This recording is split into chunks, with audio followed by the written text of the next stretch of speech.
जय श्री राम दोस्तों। EvoFox का थोड़ा सा नाम चल रहा है मार्केट में और ये EvoFox 1S अपनी जगह बनाने की कोशिश कर रहा है 1500-1600 रुपये के बजट में, जहां ऑलरेडी कंपटीशन है Cosmic Byte Ares, Redgear pro wireless और इनके खुद के एलीट X और X2 के साथ। तो ये कहाँ फिट होने की कोशिश कर रहा है, क्या इसको खरीदना सही है नहीं है, क्या कुछ खास फीचर्स ऑफर कर रहा है, लेट्स फाइंड आउट।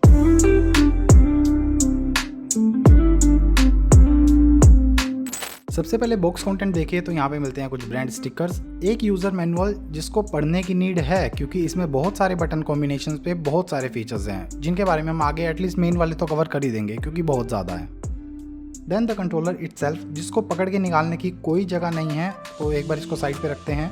एक टाइप A to C की केबल जो कि सिर्फ 0.7 मीटर की है, बट नो वरीज यहाँ पे एक USB A एक्सटेंशन केबल मिल जाती है जो 1 मीटर की है। सो दोनों केबल को मिला करके we will get a length of 1.7 meters, तो काम चली जाएगा। नाउ एक डोंगल जिसपे कोई भी ब्रांडिंग नहीं है, अगर आपके पास मल्टीपल डोंगल्स हैं तो थोड़ा सा कंफ्यूजिंग हो सकता है। अब खैर कंट्रोलर को थोड़ा सा जोर जबरदस्ती करके बाहर निकाल लेते हैं। सबसे पहले तो यू विल सी कि प्ले स्टेशन लेआउट है और जो दोनों एनालॉग्स हैं वो नीचे की तरफ हैं। अगर आपको Xbox लेआउट का कंट्रोलर चाहिए तो यू कैन स्किप इट। और जो डिजाइन एंड साइज है वो ड्यूअल शॉक कंट्रोलर और Xbox कंट्रोलर के बीच में आता है, ना तो पूरा ड्यूअल शॉक वाला साइज है और ना ही पूरा Xbox वाला। The size is good for medium to big hands and सभी बटन्स इजीली रीचेबल हैं। अनलेस आपके हाथ बहुत ज्यादा छोटे हैं then you can go with the Redgear pro wireless. The plastic material used here is of hard quality and जो ऊपर की टॉप कोटिंग है वो थोड़ी सी बेसिक सी है, जबकि अगर आप बैक साइड पे देखोगे तो वहाँ पे अच्छी है। एटलीस्ट पीछे जो प्लास्टिक की कोटिंग दी गई है वही फ्रंट पे देते तो शायद दिखने में और अच्छा लगता। अभी जो टॉप की कोटिंग है वो थोड़ी सी पता नहीं चीप सी लग रही है, but at the same time जो साइड ग्रिप की रबर है वो बहुत अच्छी क्वालिटी की है एंड इतनी जल्दी टीयर ऑफ नहीं होने वाली है। बम्पर्स एंड ट्रिगर्स की जो कोटिंग है वो भी अच्छी है, टेक्सचर्ड नहीं है बट अच्छी है एंड डेफिनेटली ये ABS प्लास्टिक है। कंट्रोलर का जो वेट है वो 206-7 ग्राम के आसपास का है, बहुत ज्यादा हैवी नहीं है, बहुत ज्यादा लाइट नहीं है, तो ऐसा कुछ खास प्रॉब्लम नहीं है।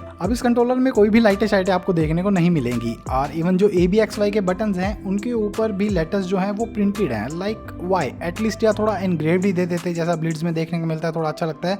अब ये जो प्रिंटेड है ना अलग अलग कलर का, बहुत चीप सा लग रहा है, पता नहीं क्यों। बाकी बटन्स का जो ट्रैवल डिस्टेंस है वो मॉडरेट है, फीडबैक अच्छा है for all the buttons and here is the sound test.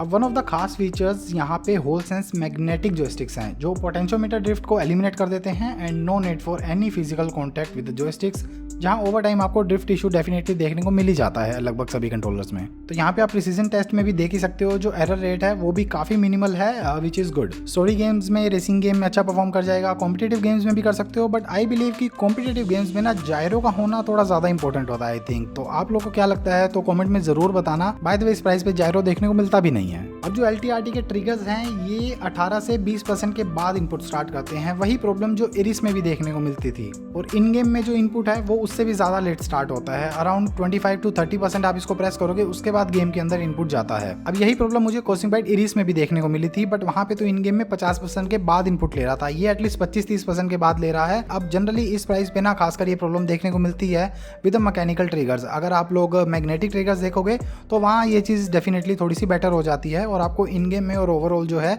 वो सेंसिटिविटी देखने को मिलती है वो काफ़ी अच्छी देखने को मिल जाती है। अब भाई साहब ये आता है ट्राई मोड कनेक्टिविटी के साथ। आप 2.4 गीगाहर्ट्ज़ डोंगल के थ्रू यूज़ कर सकते हो, वायर्ड में यूज़ कर सकते हो और ब्लूटूथ में भी यूज़ कर सकते हो। 2.4 गीगाहर्ट्ज़ डोंगल के केस में आपको पर्पल कलर की लाइट देखने को मिलती है, ब्लूटूथ के केस में आपको रेड कलर लाइट देखने को मिलेगी और वायर्ड के केस में जब आप इसको टाइप C केबल के थ्रू कनेक्ट करोगे तो इसमें ब्लू लाइट देखने को मिलेगी। ऑपरेटिंग रेंज 10 मीटर की है ब्रांड की तरफ से। मैंने अपने रूम के कोने कोने में घुस के देख लिया है, मुझे ऐसा कोई मेजर इशू देखने को नहीं मिला कनेक्टिविटी के रिगार्डिंग। और जो पोलिंग रेट है वो वायर्ड में 125 हर्ट्ज और वायरलेस में 250 हर्ट्ज देखने को मिली, जो थोड़ा सा स्ट्रेंज लगा। वायर्ड में इवन कम पोलिंग रेट देखने को मिल रही है, बट मैंने गेम्स वगैरह खेल के देखा, story game, racing game, it's seamless, ऐसा प्रैक्टिकल कुछ ज्यादा फर्क देखने को नहीं मिला। कैजुअल गेमिंग आराम से आप इस पे निकाल सकते हो, no problem at all. Battery capacity की बात करें तो बॉक्स पे 400 mAh लिखा है, कंट्रोलर के बैक साइड पे जाओगे तो 500 mAh लिखा है। अब ये जो इनकंसिस्टेंसी है ये अच्छी नहीं है, बट अगर आप लोग वाइब्रेशन मोड में यूज करोगे तो 8-10 घंटे के आसपास का आपको बैकअप देखने को मिल जाएगा, और अगर आप वाइब्रेशन ऑफ करके खेलते हो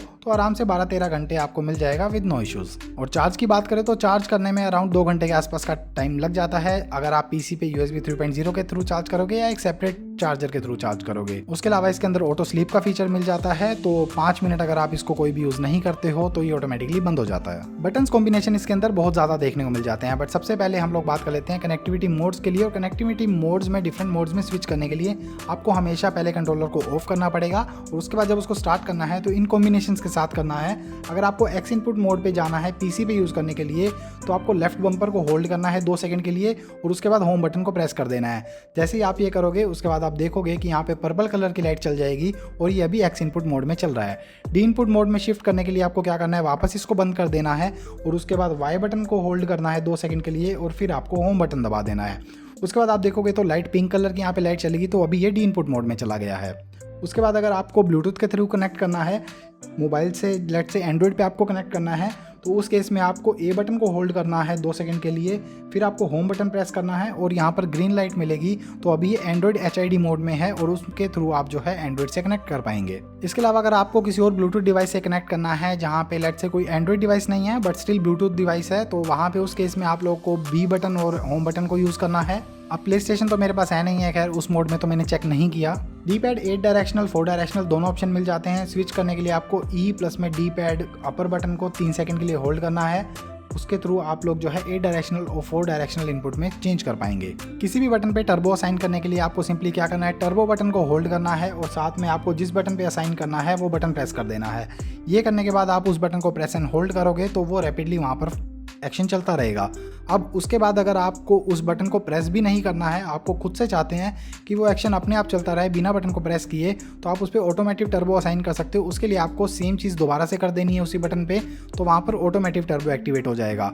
और अगर आपको टर्बो ऑफ कर देना है तो फिर से आपको सेम चीज़ रिपीट कर देनी है, तो वहाँ पर तीनों चीज़ों में आप स्विच कर पाएंगे, turbo activate, automatic turbo and then turbo off. उसके अलावा टर्बो की स्पीड एडजस्ट करनी है, तो उस केस में आपको टर्बो बटन होल्ड करना है और डी पैड को अप या डाउन करना है टर्बो स्पीड कम या ज़्यादा करने के लिए। अब अगर आप कंट्रोलर की बैक साइड पे देखोगे तो आपको यहाँ पर 2 मैक्रो बटन देखने को मिल जाते हैं, जिन पे आप कोई भी बटन कॉम्बिनेशन असाइन कर सकते हो। उसके लिए आपको क्या करना है कि यहाँ पर ई बटन प्लस में मैक्रो बटन जो है दोनों को 3 सेकंड के लिए होल्ड करके रखना है। उसके बाद आप देखोगे तो यहाँ पर लाइट ब्लिंक करेगी, जिसका मतलब है अब ये रिकॉर्ड मोड में जा चुका है। अब आप जो भी बटन को प्रेस करोगे वो रिकॉर्ड होता रहेगा, और उसके बाद वापस से जब आपको रिकॉर्डिंग को स्टॉप करना है देन उस केस में आपको फिर से ई बटन प्लस में मैक्रो बटन को फिर से प्रेस कर देना है। उसके बाद यहाँ पर आपकी लाइट ब्लिंक होना बंद कर देगी, दैट मीन्स कि वो जो आपका कॉम्बिनेशन है वो रिकॉर्ड हो चुका है। उसके बाद जैसे ही आप इस बटन को एक बार प्रेस करोगे तो उस रिकॉर्ड मीनवाइल में आपने जो भी कॉम्बिनेशन प्रेस किए हैं वो सभी यहाँ पर एक्टिवेट हो जाते हैं।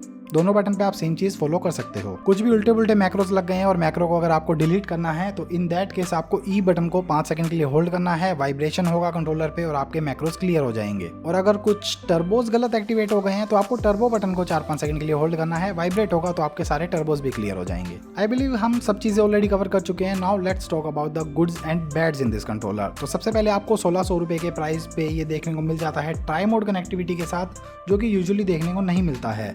पीसी पे सपोर्ट हो जाता है, एंड्रॉइड पे चल जाएगा, iOS चल जाएगा, PS3, PS4, निंटेंडो स्विच सभी पे चल जाता है। Xbox PS वगैरह मेरे पास नहीं है, मैंने चेक नहीं किया है, बट ऑफिशियली ये PlayStation 4 तक को भी सपोर्ट करता है। इस प्राइस पे आपको होल सेंस जॉयस्टिक्स भी देखने को मिल जाती हैं। जो बिल्ड क्वालिटी है वो भी यहाँ पर काफी अच्छी देखने को मिल जाती है। साइज जो है वो भी अच्छा है, सारे बटन इजीली रीचेबल हैं। मैक्रो बटन यहाँ पर देखने को मिल जाते हैं। पोलिंग रेट की बात करें तो इरीस से बेटर पोलिंग रेट देखने को मिल जाता है। इरीस में आपको 125 हर्ट्ज देखने को मिलता है, बट यहाँ पे आपको वायरलेस में 250 हर्ट्ज का भी पोलिंग रेट देखने को मिल जाता है।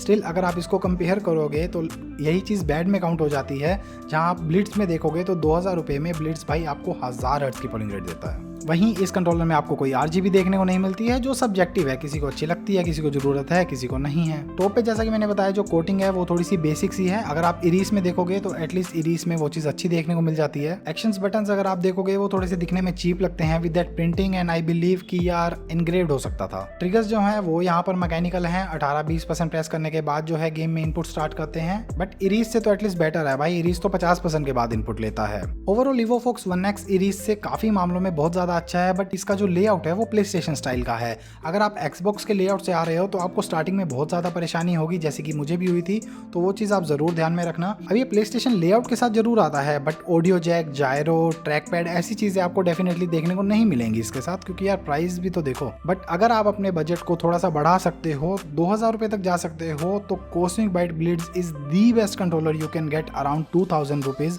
अगर आपको सिर्फ पीसी पे यूज करना है तो। बट अगर आप बजट नहीं बढ़ा सकते हो, आपको मल्टीपल प्लेटफॉर्म पे कनेक्टिविटी चाहिए है, इन दैट केस 1S काफी अच्छा कंट्रोलर है, अनलेस आपको इसके प्ले स्टेशन लेआउट से कोई भी प्रॉब्लम ना हो तो। बट अगर आपको एक्सबॉक्स लेआउट ही चाहिए, आपको पीसी पे यूज करना है, बट आप 2000 रुपए लगा करके ब्लिट्ज पे नहीं जाना चाह रहे हो, तो 1650 रुपए में you can go with Evofox elite X2।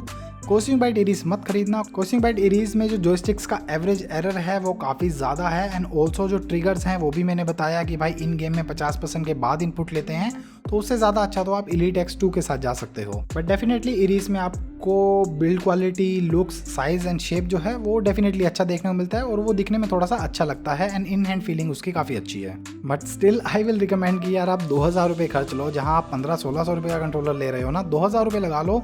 Cosmic Byte blitz बहुत अच्छा कंट्रोलर है, आपको अगर पीसी पे ही यूज़ करना है तो भाई उससे अच्छी डील आपको नहीं मिलेगी। So well that's all for this video. अगर आपके माइंड में कोई भी क्वेश्चन है तो you can ask me in the comments. आपके डिसीजन मेकिंग में ये वीडियो अगर हेल्पफुल रही है तो you can leave a like on this video, और आने वाली वीडियोस के लिए आप लोग चैनल को सब्सक्राइब भी कर सकते हो। And don't forget to check out Ares and Blitz का रिव्यू, जो कि मैं डिस्क्रिप्शन में आप लोगों को लिंक दे दूंगा। इसी के साथ मुझे इजाजत दो, मिलते हैं नई वीडियो में। हैप्पी गेमिंग, जय श्री राम।